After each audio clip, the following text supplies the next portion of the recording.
두통이 심하다 보면 짜증도 나고 우울해지기도 하고 당연합니다. 우울하면 두통도 심해지는 거 같고 두 가지 다 맞아요. 정신 건강 문제가 확인된 환자들 중에 우울장애 치료를 받고 있는 환자는 30%에 불과했다는 거예요. 내 문제가 아니에요. 우리의 뇌가 나를 그렇게 만들고 있는 거예요. 두통과 우울, 불안 이 두 가지 별개의 문제가 아니라는 겁니다.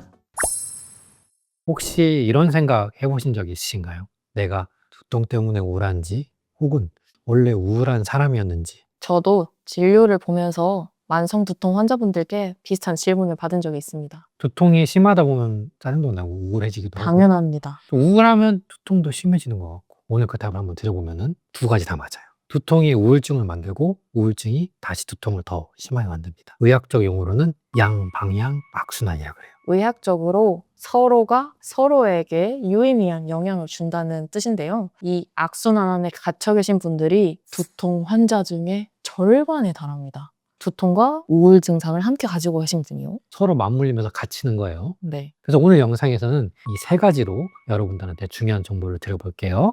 첫 번째는 이 악순환이 왜 생기는지 뇌과학적으로 설명해 보고요. 두 번째로 내가 이 악순환에 갇혔는지 직접 확인할 수 있도록 체크를 한번 해보겠습니다. 세 번째로는 이 고리를 끊는 방법 알려드리겠습니다. 오늘 같은 정보 계속 받아보시려면 구독 좋아요. 부탁드려요.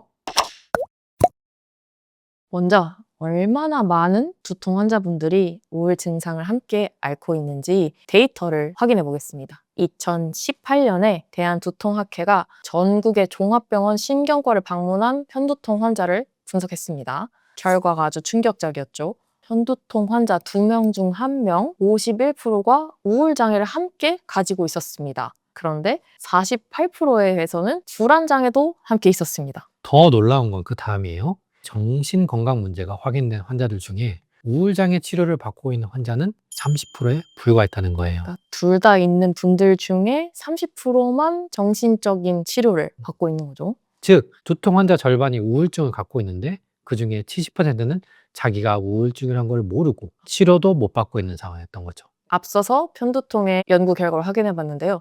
긴장형 두통을 보면 어떨까요? 만성 긴장형 두통 환자의 약 36%가 불안, 우울 같은 정신질환을 함께 가지고 있다는 연구도 있습니다. 두통과 우울, 불안 이 두 가지 별개의 문제가 아니라는 겁니다. 저희가 쓴 책 이 세상에 괜찮은 두통은 없다에서도 이 연결고리를 연결된 몸과 마음이라는 챕터에서 깊이 다루고 있어요. 단순히 오래 아프니까 우울한 거 아니냐 이게 아닙니다. 우리 몸 안에서 실제로 무슨 일이 일어나는지 설명해 드려볼게요. 이제 우리 뇌 안을 들여다보겠습니다. 우리 뇌에는 두 가지 시스템이 있는데요. 하나는 통증을 처리하는 시스템, 다른 하나는 감정을 조절하는 시스템입니다. 그런데 이 두 가지 시스템이 같은 뇌 영역을 공유합니다. 아, 이것만 들어도 알겠네요. 통증과 감정 서로 같은 방을 쓰고 있었네요. 그렇기 때문에 서로 영향을 미칠 수 있는 거죠. 그래서 이거를 조절하는 전두엽, 변연계, 편도체 이 부위들이 통증의 강도를 조절하기도 하고 우울과 불안도 담당합니다. 여기서 핵심은 세로토닌과 노르에피네프린이라는 신경 전달 물질입니다. 이 물질들이 하는 역할이 두 가지가 있어요.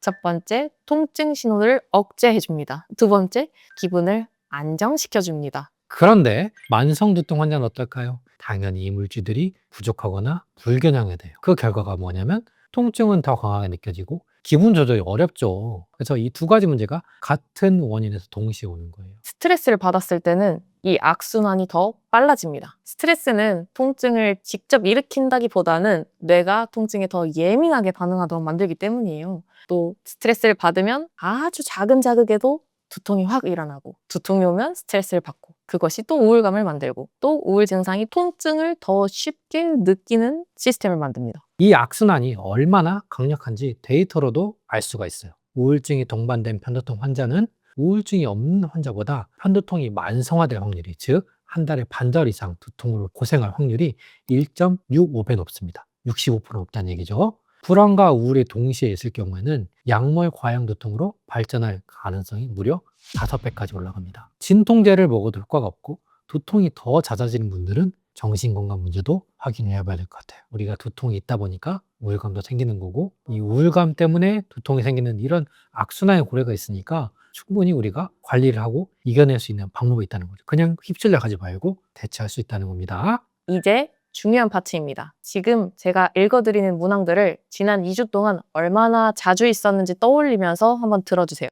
전혀 없었으면 0점, 며칠 있었다 1점, 절반 이상 있었다면 2점이고 거의 매일이면 3점으로 체크해 주세요. 첫 번째, 기분이 가라앉거나 우울하거나 희망이 없다고 느꼈다. 두 번째, 평소 하던 일에 흥미나 즐거움을 거의 느끼지 못했다. 세 번째, 잠들기 어렵거나 자다가 자주 깨거나 혹은 너무 많이 잤다. 네 번째, 평소보다 기운이 없거나 피곤하다. 다섯 번째, 식욕이 없거나 혹은 배가 고프지 않는데도 너무 많이 먹었다. 여섯 번째, 나 자신이 실패자라고 느끼거나 가족을 실망시켰다는 생각이 들었다. 일곱 번째, 유튜브를 보거나 TV를 보는 일상적인 것에 집중하기 어려웠다. 여덟 번째, 말이나 행동이 평소보다 느려졌거나 반대로 너무 안절부절 못했다. 이 8개의 문항의 점수를 더해보세요. 결과적으로 0점에서 4점 사이면 우울 증상이 없거나 아주 낮은 수준입니다. 5에서 9점이면 가벼운 우울 증상, 경과 관찰이 필요한 상태고요. 10점 이상이라면 중등도, 중간 이상의 우울 증상으로 두통 치료와 함께 반드시 정신건강 전문가의 진단과 치료가 필요한 상태입니다. 10점 이상 나오는 분들이라면 내가 그냥 버티려는 의지력의 문제가 아니라 뇌의 신경 전달 물질이 심각하게 불균형이 왔다는 얘기예요. 그래서 이 상태에서 두통 약만 먹으면 치료 효과가 잘 안 나옵니다. 그래서 우울증이 치료되지 않은 상태에서는 두통 약물에 반응할 가능성도 낮다는 연구 결과도 이거를 지지하고 있어요. 이제 실제로 실천할 수 있는 이야기를 드릴 시간입니다. 이 악순환의 고리를 끊는 방법은 3가지인데요. 첫 번째, 두통과 정신 건강을 분리해서 보지 마세요. 저희 클리닉에서도 만성 두통 환자를 진단할 때 정신 건강 상태도 체크를 하는데요. 두통 유발 포인트, 두통 버튼을 찾아 치료하면서도 환자분이 감정 조절에 어려움을 겪고 계신 건 아닌지 함께 살피게 됩니다. 몸과 마음은 연결되어 있으니까요. 저희 클리닉에 오시는 만성 두통 환자분들 중에 저 요즘 너무 힘들어요 하면서 눈물을 보이시는 분들이 정말 많습니다. 치료받는 도중에. 두통 때문에 직장도 제대로 못 나가고 가서 업무 효율도 떨어지고 가족한테 짜증을 내고 근데 그런 자신이 또 싫다고 하시는 분들 이거 절대 꾀병이 아닙니다. 우리의 뇌가 나를 그렇게 만들고 있는 거예요. 내 문제가 아니에요. 이거는 치료를 해서 내가 정상화시키면 되는 겁니다. 두통과 정신건강 문제가 함께 있으신 분들 이완 훈련을 시작해보세요. 저희가 쓴 책 341페이지에 자유훈련법이 상세하게 나와 있는데요. 지금 간단히 따라해 보겠습니다.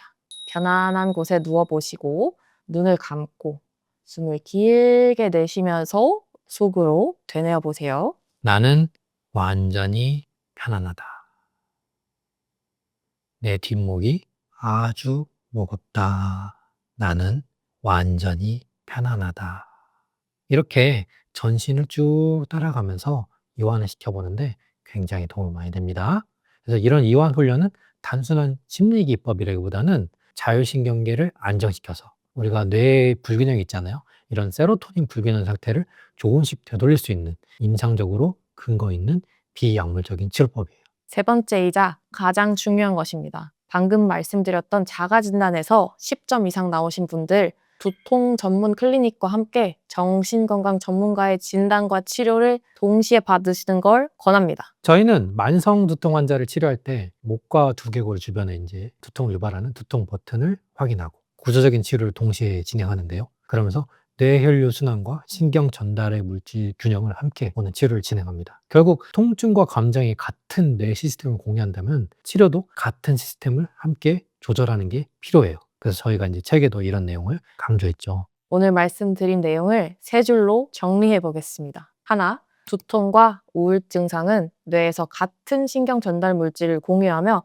서로 영향을 주고 악화시킬 수 있습니다. 두 번째, 만성 두통 환자의 절반 이상이 우울과 불안을 동반하지만 70%는 이를 모르고 있어요. 세 번째, 우울을 함께 가지고 있는 만성 두통 환자가 우울증을 치료하지 않으면 두통 치료 효과가 절반 밑으로 줄어들게 됩니다. 2가지를 함께 보셔야 됩니다. 몸과 마음의 연결, 두통과 우울증의 악순환에 대해 더 깊은 내용이 궁금하신 분들은 저희 책 세상에 괜찮은 두통은 없다도 참고해 주세요. 책 안에는 오늘 다루지 못한 불안장애와 두통의 관계, 우울증을 함께 개선하는 작공법까지 자세히 담겨져 있습니다. 구매 링크는 고정 댓글에 달아두겠습니다. 오늘 자가진단에서 10점 이상 나오신 분, 그리고 이게 내 얘기다 싶으신 분들은 꼭 치료를 받아보세요. 두통과 우울감 함께 끊어낼 수 있습니다. 세상에 괜찮은 두통은 없습니다. 하지만 함께라면 반드시 이겨낼 수 있습니다. 지금까지 두통의 모든 것이었습니다. 감사합니다. 감사합니다.